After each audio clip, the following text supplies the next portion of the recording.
Salut, bienvenue au podcast Miss International, la destination des passionnés de voyage et d'aventure. Ici, on démocratise la mobilité à l'étranger afin de t'accompagner dans ton futur projet.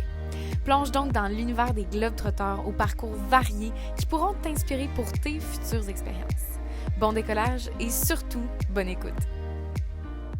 Bonjour et bienvenue à un autre épisode aujourd'hui de Miss International.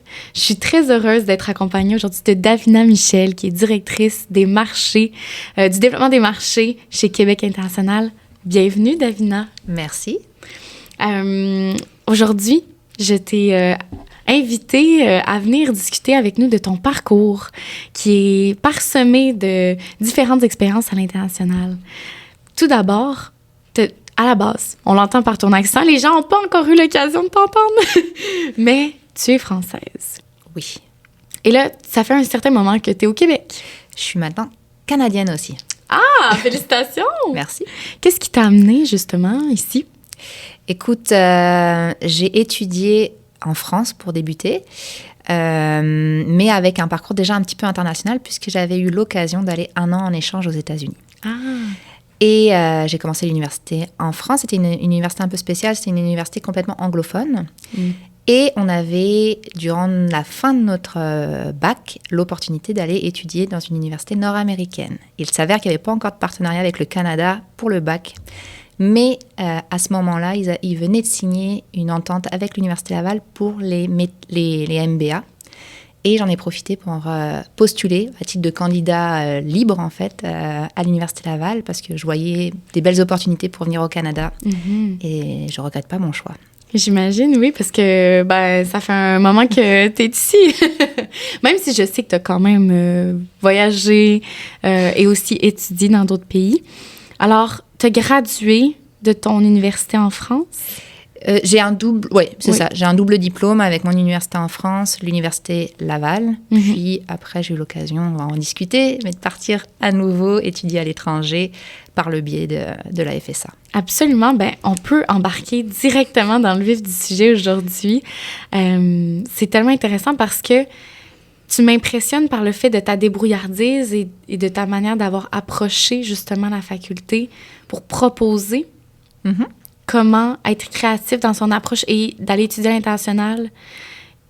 Alors, comment tu as fait? Parce que dans ton parcours, tu as fait un MBA ici. Tu as gradué à la faculté des sciences de l'administration. Et tu as étudié dans 3 facultés et pays différents pour compléter ça. Explique-nous comment, où, pourquoi. D'accord. De A à Z. Premièrement, je pense que quand on veut, on peut. Moi, j'ai toujours été intéressée par l'international. Dès que je suis arrivée à l'Université Laval, pas plus tard qu'une semaine après être arrivée, j'ai entendu quelqu'un parler d'une mission qu'il avait faite en Inde et ça avait été génial. Donc, je suis allée un petit peu écouter de plus près. Puis, j'ai discuté avec cet étudiant-là qui m'avait parlé des missions commerciales. Donc, j'ai tout de suite embarqué comme postulé pour les missions commerciales. Donc, ça, c'était au bac. Donc, je suis partie en Inde aussi comme agente. Et ensuite, donc, avant de commencer mon MBA, je savais qu'il y avait la possibilité de faire une session quand on faisait... Moi, j'avais un MBA trilingue au niveau de la stratégie internationale.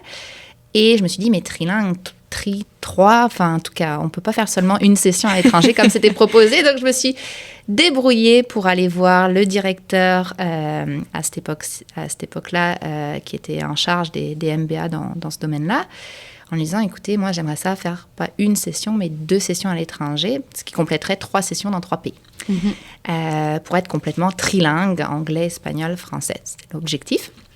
Et il s'avère que c'était un petit peu particulier. On m'a poussée à le faire, parce que je pense que j'ai été vraiment convaincante. Par contre, c'était à moi d'aller convaincre chaque professeur d'accepter si tu veux, le cursus scolaire. Le cursus proposé par l'université qui m'intéressait. À vrai dire, il n'y avait pas beaucoup d'universités qui étaient exactement... Il fallait vraiment que ça coïncide avec les cours obligatoires de l'Université Laval. Donc, ça n'a pas été hyper simples, mais il y en avait une qui correspondait, qui n'était pas hispanophone malheureusement, qui était au niveau du portugais. C'était à Rio de Janeiro où j'ai terminé mon MBA. C'était pas si mal, je suis quand même allée de l'avant. Et j'ai réussi donc à faire une session ici, une session au Mexique, puis une session au Brésil. Donc ça m'a fait un MBA en fait quadrilingue. Exactement. Alors, tu as appris un peu le portugais. Un peu. C'est comme je dis, le portugnol. On en parlait tout à l'heure. Oui, tu t'es débrouillée, dans le fond. Exactement. Ça s'est bien passé? C'est très bien passé. Ah, merveilleux. Et là, est-ce que tu aurais justement un conseil à donner par rapport à ça exactement, le fait d'étudier ici au Québec? C'était ta première session. Tu l'as fait au Québec? Oui. Et par la suite, tu es partie? Oui. S'il y a des étudiants, justement, qui sont intéressés à faire ça, nous, le MBA, autant gestion internationale que Global Business, demande la validation. Global Business, c'est qu'en anglais. Gestion internationale demande la validation d'une 3e langue. Mais justement, est-ce que tu as des trucs, astuces? Ça fait un certain temps, mais quand même. Je pense que, premièrement, il n'y a pas seulement le volet international. Je pense qu'il faut s'impliquer. Il y a tellement de choses à portée de main qu'il faut les saisir. Donc, au-delà d'avoir fait les sessions à l'étranger, j'étais hyper impliquée à l'Université Laval. Je pense que quand les gens disaient mon nom, je n'ai pas un nom non plus très commun, mais on me connaissait. Je levais toujours la main pour tout. Donc, les visites de l'université, j'étais impliquée à un tas de choses. Et puis aussi, au niveau des comités qui avaient un rapport avec ce que j'aimais, c'est-à-dire l'entrepreneuriat, l'international. Il y a des choses qui se passaient hors de l'université et où j'ai eu l'occasion de rencontrer beaucoup de personnes des milieux des affaires aussi en étant étudiante, ce qui m'a permis de décrocher une première job. Quand j'étais notamment au Brésil, je savais que j'allais avoir une job de proposer en rentrant. Donc, c'est des choses qu'on peut développer déjà en tant qu'étudiante ou étudiante. Et c'est ce que je dis souvent aux étudiants que je rencontre, qu'on soit québécois ou qu'on soit déjà de l'international, on peut pousser encore plus. Ouais. Faut pas, si on a envie de continuer, on peut.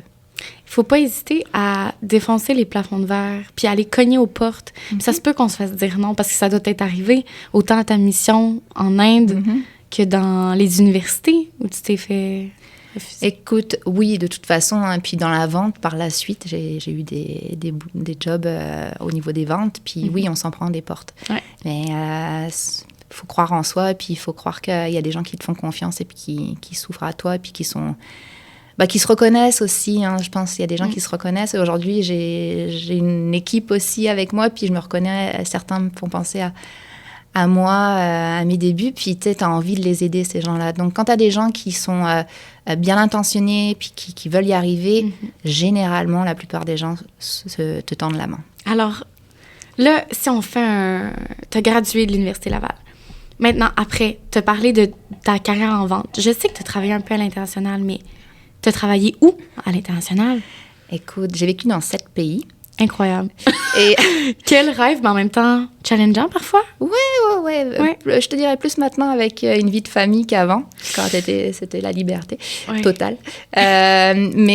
Écoute, c'est ça, j'ai travaillé, ma dernière expatriation, c'était en Californie, que je travaillais pour une entreprise du Québec basée en Californie. D'accord. Et tout ça, avant ça, j'avais fait un tour du monde de 16 mois. Et c'est pendant mon tour du monde, encore une fois, il faut garder des bons liens avec les gens qu'on a sur place. Donc, c'était une opportunité qu'on nous a proposée, parce qu'à ce moment-là, j'ai voyagé avec mon chum. Oui. Mon chum et moi, avant même la fin de notre tour du monde, on venait d'arriver à Buenos Aires en Argentine. Puis on avait encore on voulait remonter jusqu'au Mexique. Et puis finalement, on a dû s'arrêter. Ah, pauvre nous.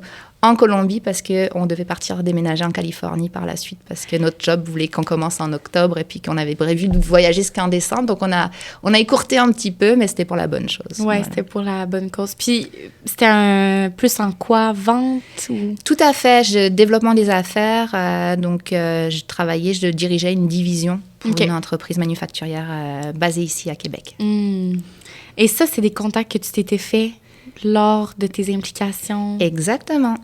Là, c'était au MBA, quand j'étais impliquée dans justement le regroupement d'entrepreneurs à forte croissance de la région de Québec. Tech MBA? Oui, c'était le Tech MBA. Et ça m'a permis de rencontrer ces gens-là et puis par la suite de décrocher des emplois dans ce milieu-là, dans ce cosmos-là. Tellement, parce que justement, j'y suis allée à une des rencontres du Tech MBA. Je me suis rendu compte de la valeur qui est créée dans les rencontres. C'est pas trop d'implications, une fois par mois, une matinée. Puis c'est vraiment intéressant. Donc, quel beau réseau de contacts. Puis ça permet, encore une fois, de valoriser, parce que les études, c'est bien, c'est théorique, mais tout ce que tu peux faire d'actif, c'est-à-dire c'est beaucoup moins théorique. Là, tu es vraiment en contact avec les entrepreneurs. Tu peux même apprendre déjà à ce que tu aimes, ce que tu aimes moins, parler avec eux de leurs challenges et puis de leurs défis et déjà un peu te mettre dans leurs souliers. Donc, je pense vraiment que ça vient donner une crédibilité puis de la valeur à ce qu'on fait parce qu'à un moment donné, on ne travaille plus pour les notes. Il faut travailler pour autre chose. Et puis, je pense commencer à se créer un petit peu ce genre d'opportunités, c'est gagnant par la suite. Puis même si c'est des étudiants étrangers qui repartent après au pays, je parle avec beaucoup d'entre eux parce que j'aime ça, mais tu sais, tout ce que tu peux venir bonifier durant ta session à l'étranger ou ton année à l'étranger, ici à l'Université Laval, c'est génial. C'est juste un plus exact. Sur ton expérience personnelle que tu peux capitaliser après ça puis investir en toi. Puis on ne sait jamais. Et encore une fois, ça se peut que ces gens qui pensent retourner... Moi, je ne pensais pas rester. Donc, tu vois, 15 ans après, je suis toujours ici. Donc, c'est ça. Parfois, on ne sait pas de quoi l'avenir est fait. Puis, tu sais, une entreprise qui est là, mais qui va partir... Aujourd'hui, je travaille dans l'exportation, qui finalement décide d'aller exporter dans ton pays natal où toi, tu es retourné. Ils peuvent penser à toi puis te faire appel à toi pour tes services à destination. Donc, absolument. C'est très riche d'avoir cette connaissance-là à l'intérieur de ton équipe comme synergie, tu sais. Justement, je voulais qu'on parle un petit peu plus de ton travail chez Québec International. Comment, justement, à l'exportation, vous pouvez aider les entrepreneurs à s'internationaliser? Oui, tout à fait. On est une belle équipe chez Québec International, justement, dans l'exportation. On fait partie du réseau des ORPEX, des organismes régionaux à la promotion de l'exportation.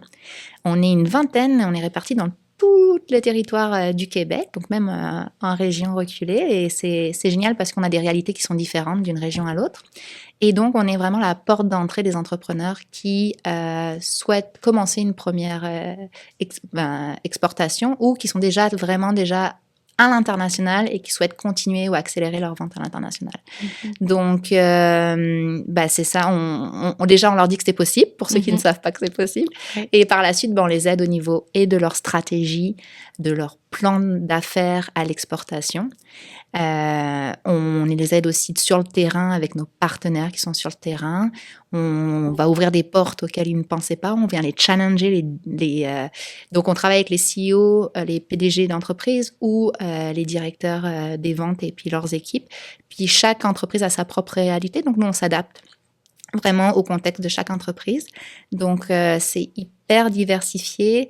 Ce sont des beaux défis qu'on réalise ensemble. Et après, c'est génial de les voir aller puis de plus avoir d'appréhension et de se dire, OK, il y a une marche à suivre. Une fois que je la fais, finalement, je la répète et puis ça fonctionne.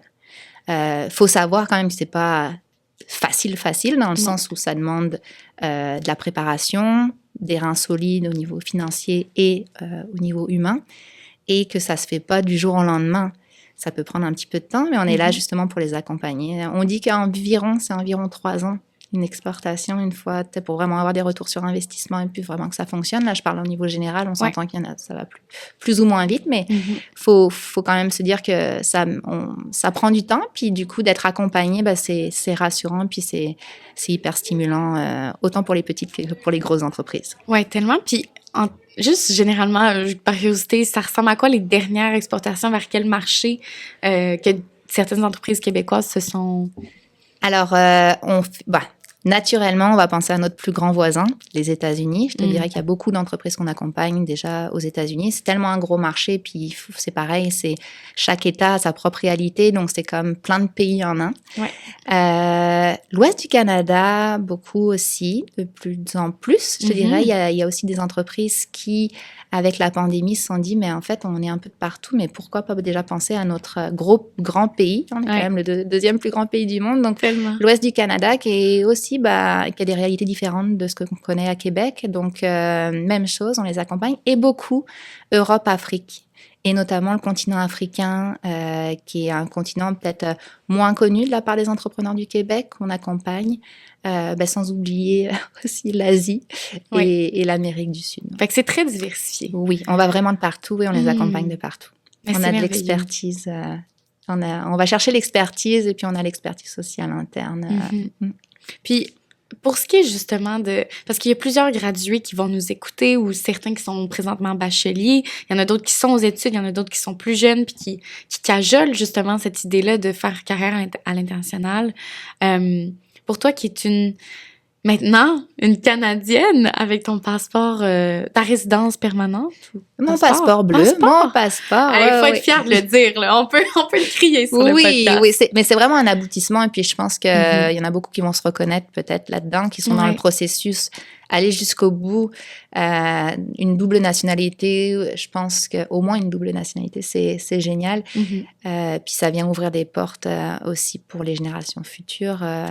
On pense à nous, mais aussi à nos enfants. Puis, je trouve que, pour moi, qui est toujours adulé l'international et qui est toujours, rêvé à quelque sorte d'avoir une autre nationalité, je suis vraiment fière. Et puis, la nationalité canadienne est une belle nationalité, mais au-delà de ça, c'est un pays qui m'a accueilli tellement ouvertement. Puis, comme je te disais, c'était pas l'objectif principal, mais je me suis sentie tellement chez moi dès le début que aujourd'hui, c'est comme vraiment un accomplissement. Je suis vraiment fière d'être canadienne. Mais sincèrement, moi, je suis fière juste de t'entendre le dire parce que je trouve ça beau, comment tu l'expliques. Puis, moi, ça me fait plaisir justement qu'il y ait des gens qui puissent apprécier notre Québec, notre Canada, comme les Québécois, on est fiers justement d'accueillir puis d'être chaleureux. Mais sincèrement, tu donnes juste envie, je pense, à des étudiants autant de faire carrière ici à l'international que d'aller dans d'autres marchés. Est-ce que tu aurais certains trucs et astuces, justement, à donner à des étudiants qui aimeraient peut-être appliquer chez Québec International ou qui aimeraient appliquer dans des employeurs un peu de ce genre? Mais je pense que c'est ça. Donc, valoriser vos expériences international, dès que vous avez l'opportunité, faites-le. Puis ça peut être international comme ça peut être ici si vous n'avez pas, en tout cas, dès je veux dire, l'université, il y a des choses où vous pouvez faire partie de comités X, Y, aller valoriser vos langues, aller rencontrer des gens de l'extérieur. Il y a une communauté qui est peu connue qui s'appelle Internations à Québec, que j'ai démarré en 2019. Internations, c'est la plus grande communauté d'expatriés au monde. C'est un OBNL qui est présent dans 420 villes dans le monde et c'est des activités qui sont offertes aux internationaux, mais pas que aux internationaux. Enfin, je veux dire, aux internationaux de prime abord, mais aussi, on a beaucoup de Québécois à la ville de Québec qui viennent parce que c'est des gens qui ont eu des expériences à l'international et puis qui veulent rencontrer d'autres internationaux.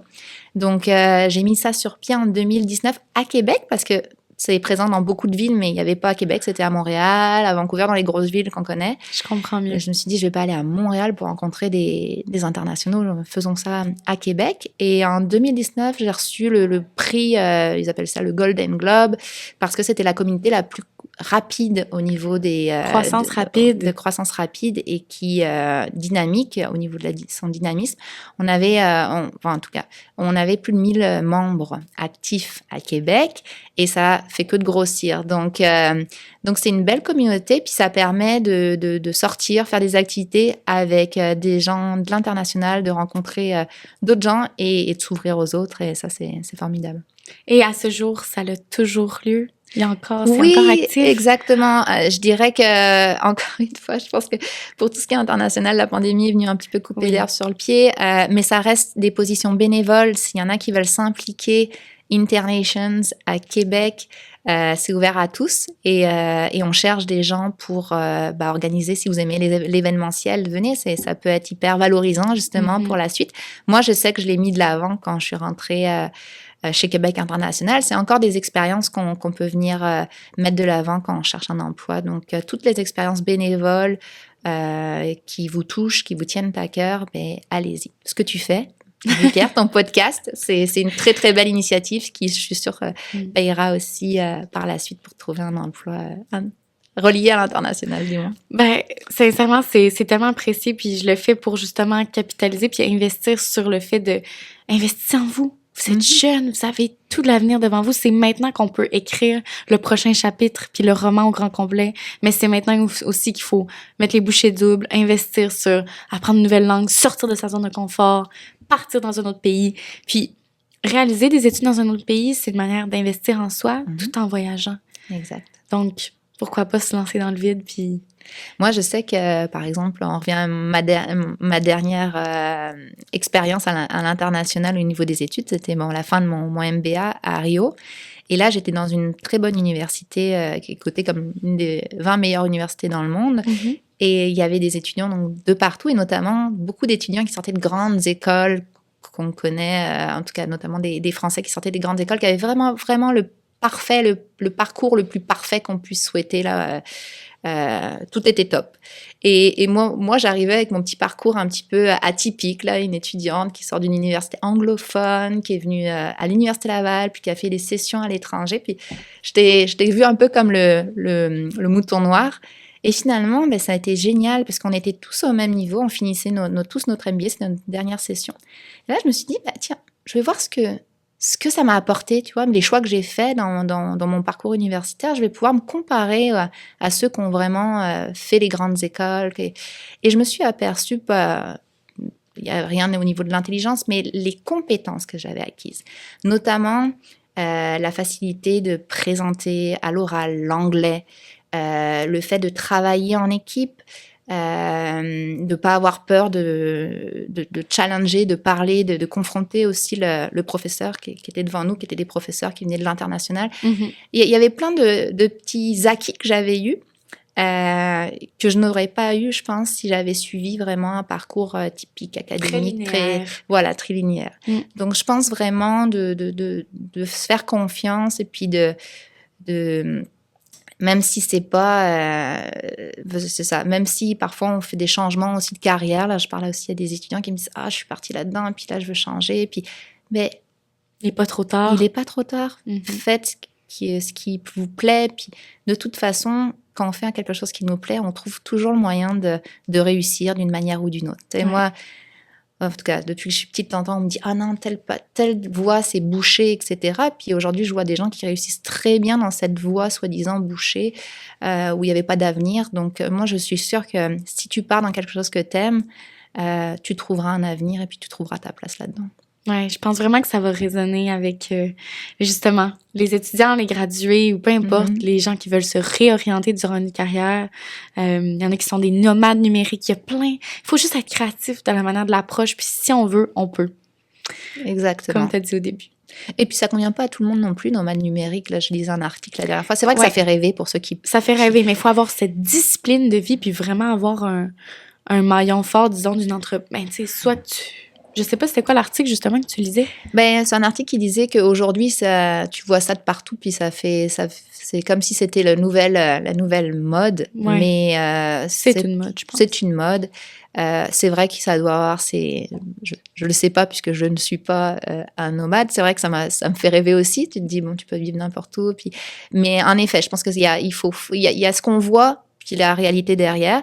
Puis je pense que ce qui compte, c'est de faire quelque chose qui nous plaît et dans lesquels on est bien dans nos baskets et puis on est en accord avec notre mode de vie aussi, puis avec ce qu'on souhaite réaliser.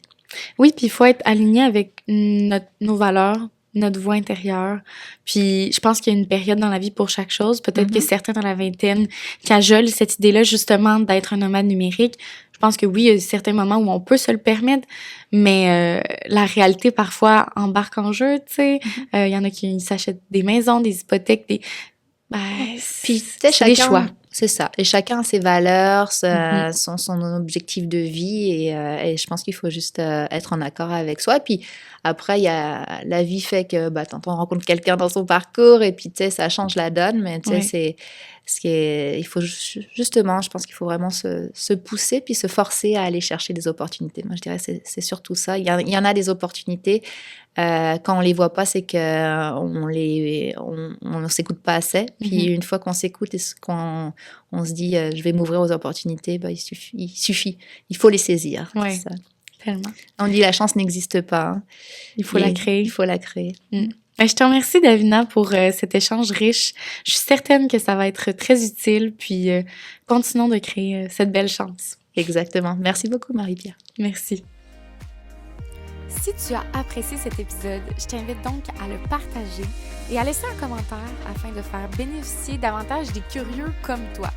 Retrouve toutes les informations pertinentes ainsi que les liens dans la description de cet épisode. Et surtout, assure-toi d'être abonné au podcast Miss International qui est disponible sur Spotify, Apple Podcasts et YouTube afin d'être à l'affût des prochains épisodes. On se dit à très bientôt!